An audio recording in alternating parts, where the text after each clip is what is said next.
What is going on, guys? Welcome to the channel. I'm Ben. If you guys have been watching recently, you probably recognize the two white bikes here. We've got the XR650L and the DR650. Both of these bikes I purchased and traded for recently to sort of do some lightweight adventure builds on them. I will also be doing and have been doing some sort of comparison videos on the two to see what the best option is if you're into the big bore dual sport thumpers. And if you guys didn't catch it, the last time I was out on the DR650, my dad tagged along on his Tenere 700, which actually used to be my bike. I let him test ride the DR650 and I jumped back on the T7. It was really kind of an interesting experience and definitely, I think, kind of eye-opening for him. I wouldn't mind getting one of those. Maybe I'll sell my Sherpa. And the funny thing about that is I've actually got his 250 at my house here still. He doesn't put a whole lot of miles on it. Basically, he just rides it when I try to take him somewhere that his Tenere 700, that wouldn't be a great idea.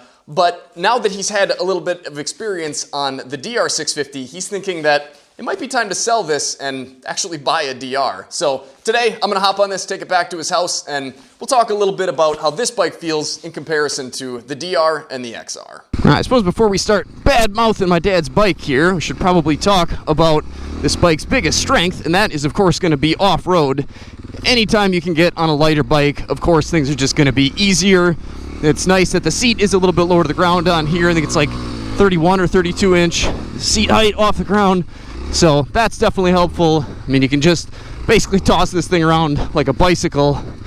So definitely a great bike for beginners or somebody who wants an easier ride when they're off the road. Especially like somebody like my dad, when they got somebody like me that drags them all over the place. Guys, see any trout?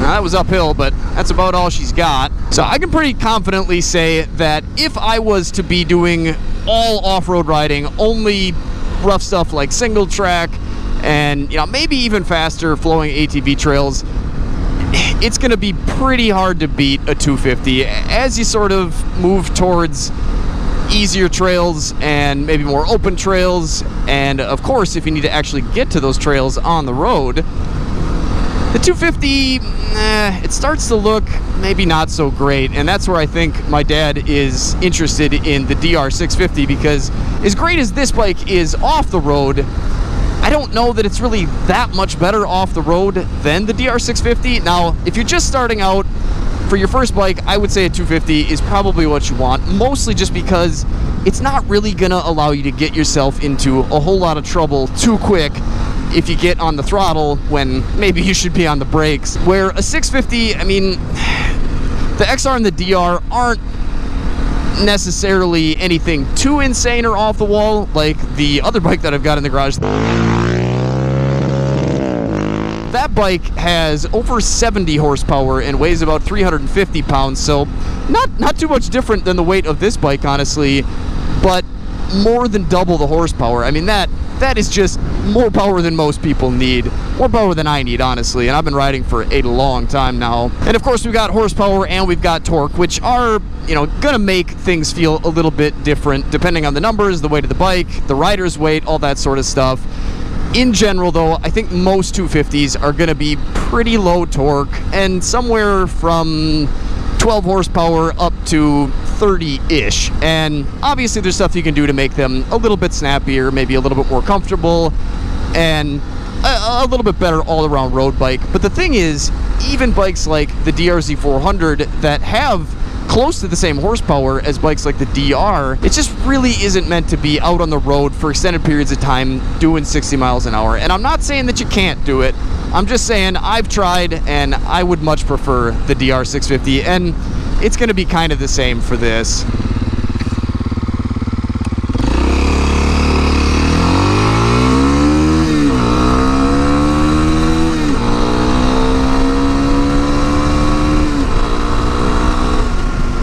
It'll get you to the speed limit, but not quite as fast and not quite as exciting as the DR650 or the XR650. And this bike specifically is much better at sort of higher speeds.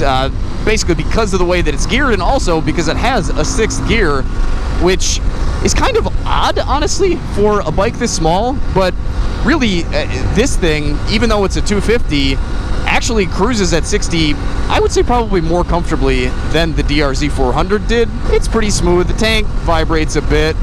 The bars, even though we've got the Tusk 1 1/8 chub bars on here, which normally kind of tunes the vibrations down a bit, I can still feel a little bit of buzzing. Not terrible, you know, not anything that I think my hands are going to hurt after riding it, but certainly not the smoothest thing I've ever been on. But still, I would say better than the DRZ. Pegs really only get buzzy every once in a while. I mean, honestly, other than getting blown around and sort of feeling like you're on a little dirt bike on the road, this isn't bad. It's not awful. It's not something that I would avoid doing, at least not at this speed anyways. And I've been on other 250s that are kind of the same way. Bikes like my TW200 really just aren't happy at 55, 60. Go, little TW, go! Woo! Merge, merge, merge! He's humming! Oh, there's 65. 65 uphill. Come on, TW! I mean, you get some vibration, but I don't see a cloud of black smoke behind me, so can't be that awful. Something like this, or a CRF 300, I think is just gonna be a little bit happier, and probably most happy, honestly, at 60 miles an hour on the road. Now, if you need to drop a gear and take off, nothing really happens. Where on the DR 650 or the XR, even the KLR, probably, you can tell you've got some power left there, and that's where, I mean, a bike like this is definitely good for getting you to the trail, but that's kind of it. And I'm not saying you can't enjoy it on the road. It can be a lot of fun if that's what you're into, though. If you're not looking for what I'm describing here as on-road performance, I would say the DR 650 is probably going to be worth the couple extra pounds that you're carrying around and the extra little bit of top heaviness, since, I mean, this bike is just much closer to the ground. I mean, I think this bike is really intended for somebody who's a beginner, or somebody who just likes a small bike, or somebody that is smaller statured and needs a smaller bike. So let's get up to cruising altitude here on the freeway. Hopefully that Insta360 camera hangs on there. Almost bounced it right off when we were in the woods. So speed limit is 65 here. Let's put it down in 5th, pin it, see what happens. Not much. However, we are almost at highway speed. Now let's see if we can shift up and hold it. Boy, it is pinned. It's a little windy. 73, which is probably more like 68. Yeah, so this kind of feels like the DRZ 400 did at about 65 maybe. So really that 6th gear doesn't seem to help us out much. I mean, it's all right. The motor just does not have the power and the torque to deal with the wind and my weight. And I mean, obviously, it's getting the job done, but probably not something that I would want to do for very long. My foot pegs, I can definitely feel have kind of picked up a little bit harder of a buzz, and might eventually get annoying. The bars aren't too bad, a little bit buzzy. I've now eased off the throttle. That would be pinned. So it seems like it does hold it okay now that we're kind of at speed and not needing to fight the wind too hard at the moment anyway. Certainly something that I think you could accomplish if you needed to do once in a while, but definitely not something that I would recommend if you need to put on a lot of highway miles, or maybe even more than 5 or 6. More than enough power to get me there. It feels like I'm lugging it.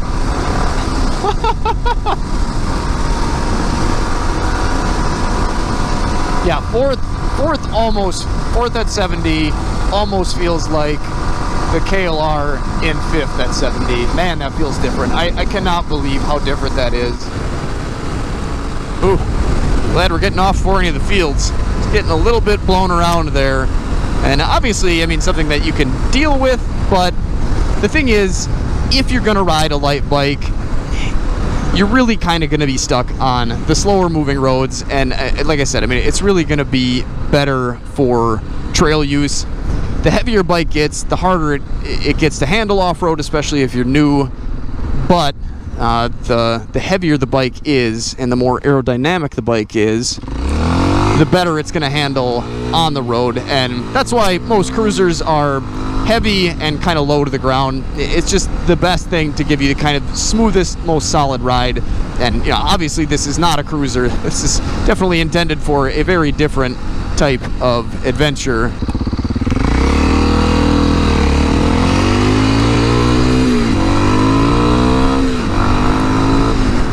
Honestly, always kind of been a little bit weirded out by the fact that this thing claims to have so much horsepower. It just, to me, it seems like it only has like 15 or so, and I don't remember what the 86 Honda XL250R that I had was supposed to have for horsepower, but this one was supposed to be like 10 horsepower more, and honestly, it just never really felt that way. Now, as far as sizing goes, I am 5'10", I weigh about 155, 160 pounds, and I have a 31-inch inseam height, and I can touch the ground, I mean, totally fine on this bike. I think I could just about flat foot, where the DR650 and especially the XR650, it's kind of more like I can get 1 foot to the ground, which for somebody like me that has become used to taller bikes and has a bit of on and off-road riding experience, it's not really something that bothers me anymore. Obviously, the easier you can get to the ground, the better, but I think once you get that past that point, or if you're a taller person, it's not really going to be a big deal either way. For somebody that's newer, though, I would definitely recommend something that's light, something that's low to the ground,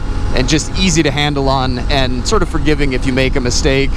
As far as the actual ergonomics and riding comfort goes, though, this bike with the Tusk 7 Ace to 1-in-1 Ace conversion risers and the CR high bend bars on here, I actually feel pretty comfortable. The seat is just kind of low on this bike in comparison to the bars, and originally the stock bars on here were definitely low and made you feel like sitting down was kind of the only option. Standing up on this bike, the pegs and the bars feel a little close together, but it's not bad, and there's definitely enough of a difference between the elevation of the pegs and the bars that I feel okay standing up. Not something I'd want to do for a super long time, but definitely something that will help you give yourself a little bit of a stretch after a long ride, and also is fairly comfortable off-road. These bikes are definitely light, nimble, and a lot of fun to sort of goof around on, both on and off of the road.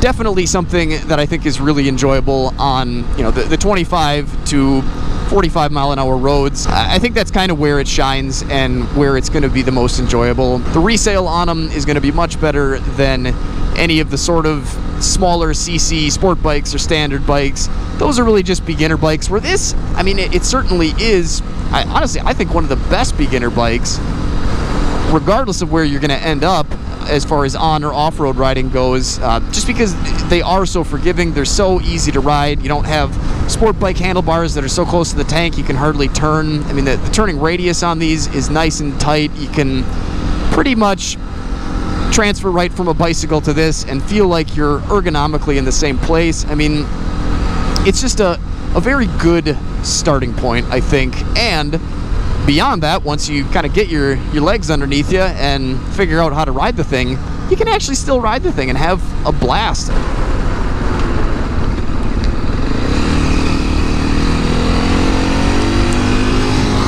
So if I've successfully talked you out of one of these, I would say that the DR650, if you're looking for a dual sport bike, is a really, really good option, and something that I think is probably the best option for the most amount of people. I mean, it's not super intense and super ridiculous like the XR650 is, with its 13 inches of ground clearance and its kind of motocross attitude. However, the DR is not anywhere near as sort of big and heavy and kind of road-oriented like the KLR 650 is. And I mean, if you're going to go with a Gen 2 or even a Gen 1, maybe that's not true, but especially that last bike that I had, the 2022 Gen 3 KLR 650, that bike feels like a world of difference compared to a 250 like this, where if you've got one of these or you've been, thinking about one of these and you want something that's maybe just a little bit more torquey, a little bit more powerful, and a lot better at highway speeds, or even 55 or 60 miles an hour, honestly, the DR650, I mean, I still cannot believe how great that bike is and how light that bike feels, and honestly how much that bike feels like one of these off-road. Not that they're the same, this is still going to be much easier, but it seems like a bike that can sort of bridge the widest gap between on and off-road riding out of any bike that I have ridden. It just seems like a great fit for a lot of people. So if you guys are interested in picking one up and you're thinking about it, let me know down in the comment section. Or what else are you looking at? Are you looking at a CRF 300 Rally or just the 300L? Lots of great options out there. And if you guys have those bikes out there, let me know how you think that compares to what you just saw from the Super Sherpa 250 here. So thanks for watching, guys. Take care, stay safe, stay swanky, get out and enjoy this beautiful world any chance you get. If you want to see more videos like this twice a week, then make sure you hit that subscribe button. Until next time, guys, take care, stay safe, and stay swanky.